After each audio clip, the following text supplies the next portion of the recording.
అందరికీ నమస్కారం అండి. పిలువగానే వచ్చిన మీడియా మిత్రులకు, పాత కొత్త ఈవోలకు, మా కమిటీ మెంబర్లకు, ఇతరత్ర మిత్రులకు అందరికీ నమస్కారం. మా ఈ జాతర దాదాపు 45 సంవత్సరాల కింద మా నాయన ద్వారా స్థాపించబడింది. ఆయన ఈ జాతర గురించి అహర్నిశలు కష్టపడి ఆయన జీవితాన్ని అర్పించింది. 10 మందితో మొదలైన ఈ జాతర లక్షలకు వచ్చింది అందరి కృషితో. బైరి బాలదాస్ గారు ఆ స్థల దాత. మా నాయనకు మిత్రత్వం వల్ల ఆయన ఇచ్చిండు.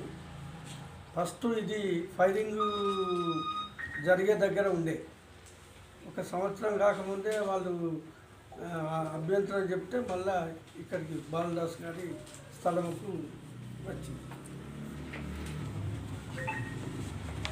అందరికీ అన్ని తీర్ల దాదాపుగా వచ్చే వాళ్ళందరికీ సౌకర్యాలు కల్పిస్తున్నాం. ఈ సంవత్సరం ఎమ్మెల్యే నాగరాజు కొంచెం ఇంట్రెస్ట్తో ఉన్నాడు. మమ్మల్ని అన్నీ అడిగి చేస్తున్నాడు ఆయన. వారికి ధన్యవాదాలు. పోయిన యువ గారు కూడా మాకు చాలా సహకారం అందించారు. ఇప్పుడు కొత్త ఆయన కూడా సహకారం అందిస్తారని మేము అనుకుంటాను. ఇక మిగతా మా ఆర్గనైజర్ రామ్దేవ్ గారు కానీ, మా క్యాషియర్లు నాగరాజు, హరి కానీ వీళ్ళందరి సహకారాలు అయితే మాకు ఉన్నాయి. వీళ్ళందరి సహకారంతో తీర్థం అన్ని సదుపాయాలతో బాగానే జరుగుతుంది. ఇప్పుడు ఇంకా బాగా జరుగుతుందని ఊహిస్తాను. మేము 20వ తారీఖు నుంచి సమ్మక్క సారమ్మలు మా ఇంట్లో నుంచే బయలుదేరి పోతారు. పోయి గుట్టగిరికి పోయిన తర్వాత ఆనాడు సాయంత్రం సారలమ్మ గడ్డవిడికి వస్తుంది.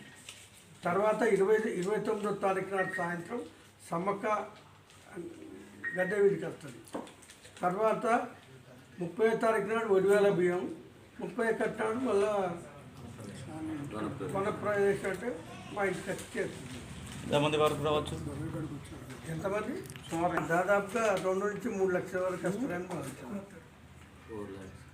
అనుకుంటున్నాం. మేము అనుకున్న దానికంటే అక్కడ వాటర్ సప్లై అవ్వచ్చు, పారిశుద్ధ్యము అన్ని ఏర్పాట్లు జరుగుతున్నాయి. అది ఎమ్మెల్యేకి బాగా ఇంట్రెస్ట్ ఉన్నది. ఆయనే అందరి మొన్న మేము రివ్యూ పెట్టుకున్నప్పుడు అధికారులందరినీ పిలిచి వాళ్ళందరికీ చెప్పడం జరిగింది. ఆయన మున్సిపల్ మేయర్ గుండు సుధరాన్ గారు కూడా వచ్చిండ్రు. వాళ్ళ మున్సిపాలిటీ నుంచి కూడా అన్ని సదుపాయాలు కూడా మాకు వస్తుంది.